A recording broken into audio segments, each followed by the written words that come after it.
What is the force that drives the creative passion?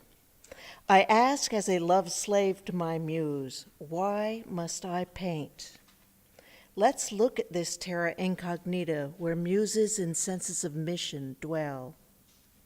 I am called to paint my mother, Earth, for she is indisputably the most beautiful world in the world. My need is to paint the light and atmosphere of her curving surfaces and to place miles of space on a few inches of paper. A sod clod presented on a platter deserved the evening, creating a tiny painting and contemplating the cycle of life. Street trees from Queens, a banana tree from Puerto Rico. The exquisiteness of trees never fails to fascinate. Just add pencil and paper. There's pleasure in the subtle manner that grays vary in texture, and pleasure in a composition that spirals around the surface. Elements drift toward better rhythmic relationships and begin to represent three-dimensional forms.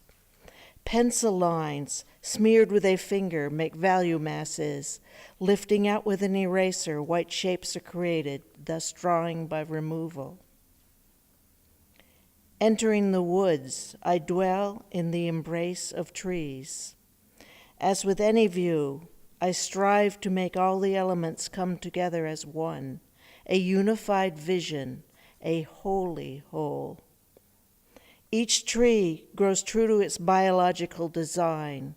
It can be stunted or nurtured, but a palm can't be a pine no matter how much it's told to be one. The inner directive that makes the pine and the palm is like the muse that makes me create in my own particular way. I want to rest in the safe haven of rocks. A pocket full of roadside gravel does the trick.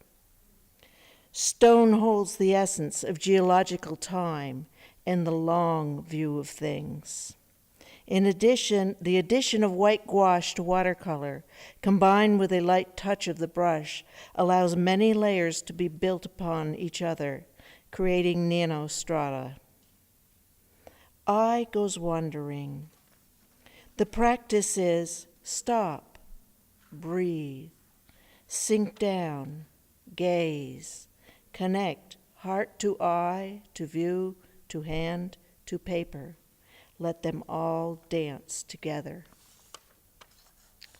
Sitting at the bottom of the sky on the roof of my car painting Snake Mountain, I feel like crying and find beauty in clouds that, like me, are so low and laden with moisture that at any moment we might rain. I begin another barn song in the usual rectangle. My spirit is calmed and embraced by that four-cornered hug, and a line begins to unfurl across the page. I try to seal the whole gestalt into memory, to get it in my bones, to take back to the studio where no wind swirls and no sunlight glints. As studies, these plein air pieces are spared the pressure of studio paintings. I appear to paint the same thing over and over, but it is never the same to me. The surface of the lake surprises me every day. I can rarely go back to work on a piece a second time, as so much will be different. So I started making prints of the drawings of views that I frequent. By painting on the prints, I can immediately get into the nuance of color and specifics of the day. The effects are so fleeting, I still can't get it. The view from the beach had 17 layers of clouds from the horizon to the top of the composition. Each layer is higher up on the page, but not higher in elevation, just closer to me in the arc of the sky. I will spend much time in the studio trying to make those clouds float and dance in a way that you too will feel those differences. in space, in atmosphere. I'll never really do it, and I'll always be called again to try. I saw a bird of paradise recently with its first orange petals just coming out of the bract.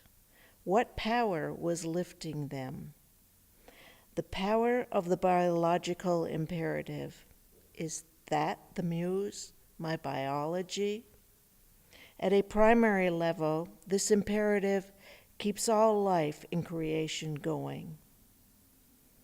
I realized then that the life force is not only the force that drives my creative passion, it is also the unknowable thing that I'm trying to paint.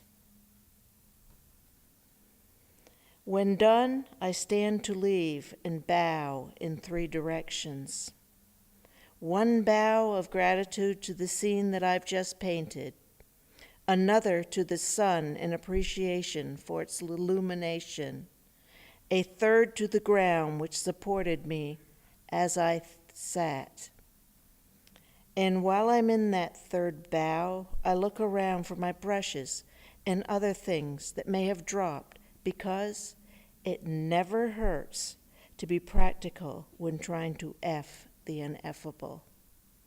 Thank you.